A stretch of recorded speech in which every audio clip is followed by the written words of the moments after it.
Imam Mahdi tidak berkaitan erat dengan, misalnya ada ngaku-ngaku Imam Mahdi, saking banyaknya ya, 1000-an.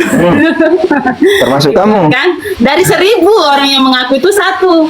Tapi yang mengaku itu atas dasar tugas, dia mengaku yang asli itu kan, atas dasar kesadaran tinggi, dia mengaku kan. Nah, dari yang mengaku yang satu itu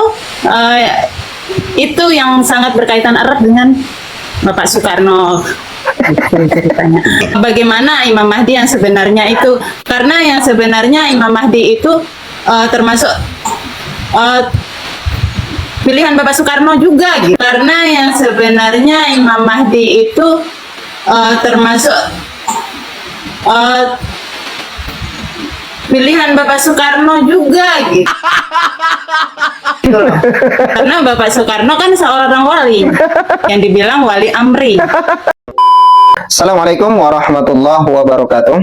Alhamdulillah teman-teman, berjumpa kembali di channel kita ini, channel Ibnu Asmin Official. Mudah-mudahan Bapak Ibu teman-teman semuanya selalu dalam keadaan sehat walafiat, dan kita berdoa mudah-mudahan kita selalu istiqomah di jalan Allah Subhanahu wa taala. Amin ya rabbal alamin. Teman-teman yang dirahmati Allah Subhanahu wa taala, masih ingat dengan konten kita yang pernah kita angkat terkait dengan Imam Mahdi asal Lombok itu, teman-teman?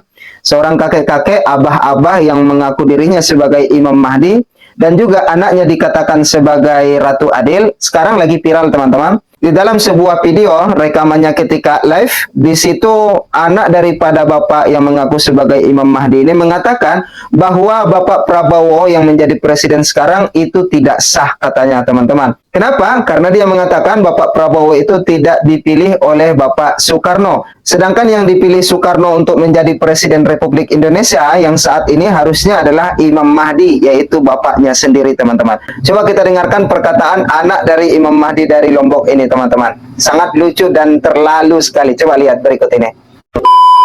Bisa kita lihat bagaimana Imam Mahdi yang sebenarnya itu.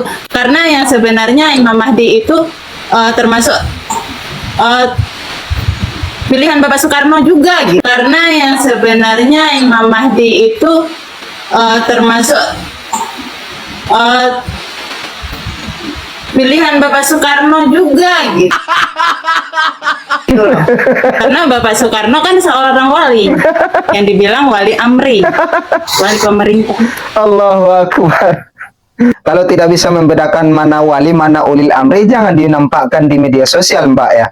Ini sangat terlalu sekali ini, teman-teman, ya. Katanya Imam Mahdi itu adalah pilihan Soekarno, teman-teman. Dan Pak Soekarno itu memilih Imam Mahdi sebagai Presiden Republik Indonesia. Memang lucu, Mbak, ini ya, anak daripada Imam Mahdi dari Lombok ini, teman-teman. Kalau nama akunnya di TikTok itu bernama Ati Hurun, teman-teman, ya. Ati Hurun, ATIHUURUN.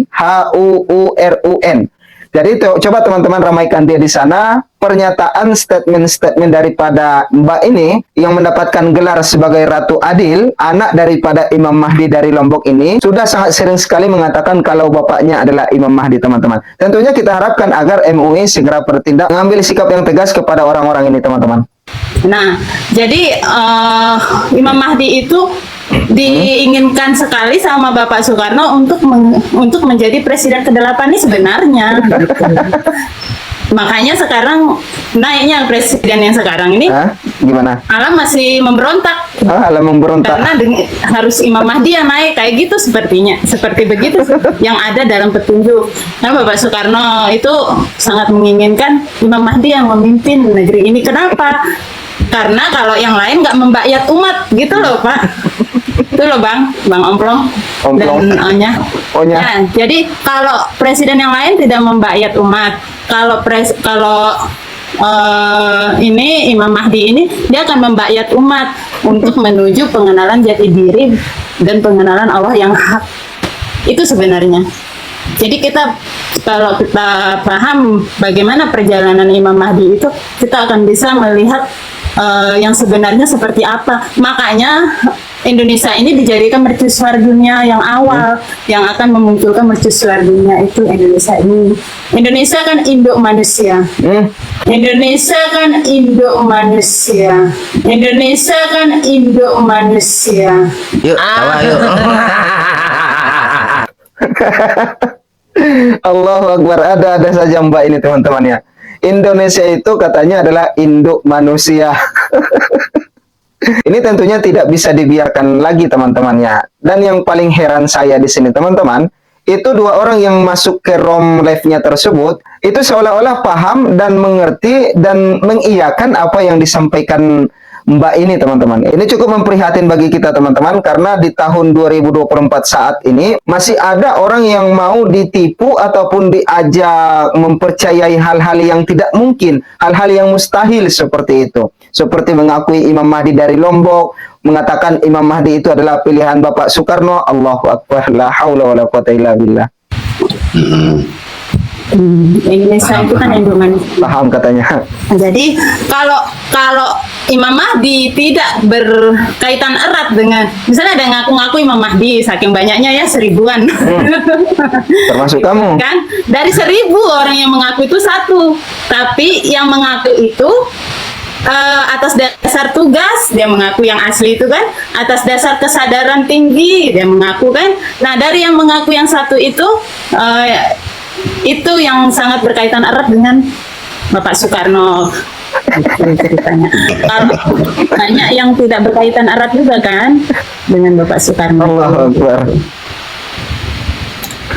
Makanya sekarang sebenarnya beliau pun lagi petunjuknya dari saya ini lagi melakukan perlawanan dengan cara yang sudah diatur sama Allah. Tapi nggak perlawanan dengan dor gitu. Intinya dengan gaib lah istilahnya ya gitu. Dengan ilmu ladunia. Satu aja, gimana caranya bisa ketemu? Oh, minta ketemu. Caranya untuk ketemu, kalau menurut petunjuk saya ya, minta ketemu ya. Presiden harus berbayat. Kalau yang dulu waktu awal dapat petunjuk itu, ketika masih Bapak Jokowi memimpin, Bapak Jokowi harus berbayat dengan beliau gitu.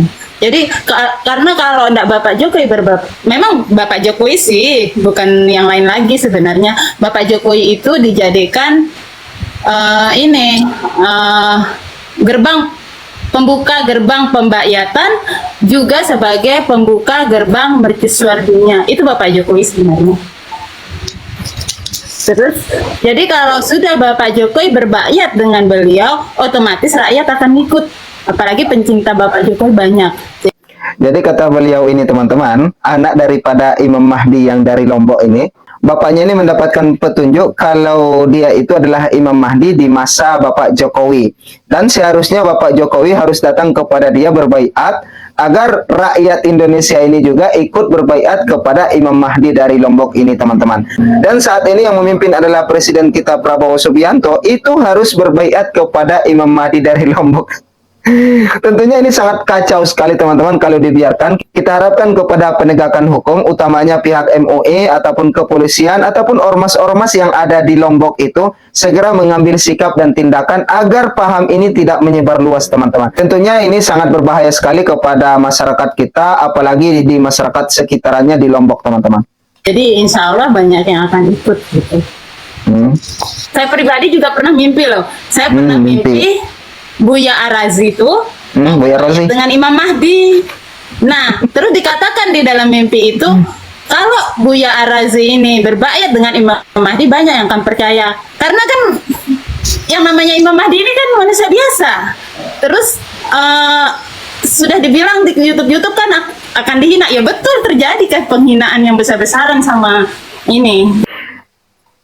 Yang dihina itu bukan Imam Mahdi yang kamu akui, bukan Imam Mahdi dari Lombok, tapi Imam Mahdi yang asli itu memang betul akan banyak tantangan, ujian, cobaan yang akan ia hadapi. Bukan Imam Mahdi Bapak sampean, bukan Bapak itu yang mengaku sebagai Imam Mahdi dari Lombok. Jadi ketika penghinaan itu terjadi, alam bergejolak. Jadi seperti itu gambarannya. Kalau saya mau dor-doran nggak bisa juga karena ada ini apa namanya? Ya ada batasan Mas. Oh, jadi maksud Mbak ini teman-teman, Mbak ini sekarang ini lagi gencar-gencar untuk mencari pengikut bapaknya ya, agar ada orang yang menjadi muridnya, menjadi pengikut bapaknya. Jadi caranya untuk merekrut orang itu dengan cara online seperti itu, termasuk melalui TikTok seperti ini teman-teman. Dan tentu ini sangat berbahaya sekali. Kita harapkan juga kembali saya tekankan, saya ulangi kembali agar pemerintah setempat di Lombok itu dan juga para MUI, para ulama, para ormas yang ada di sana agar segera mengambil sikap dan tindakan kepada mereka ini teman-teman. Nah kira-kira bagaimana tanggapan teman-teman semuanya? Silakan tinggalkan komentar dan tanggapannya di bawah. Insya Allah nanti akan kami balas. Untuk kali ini teman-teman itu saja yang dapat kami sampaikan. Mudah-mudahan video ini bermanfaat dan sekaligus video ini bisa menghibur teman-teman semuanya. Kita akan berjumpa di episode berikutnya. Mari bantu channel ini berkembang dengan menekan tombol subscribe-nya, aktifkan loncengnya, like, komen, dan share. Jazakallah khairul jaza. Wassalamualaikum warahmatullahi wabarakatuh.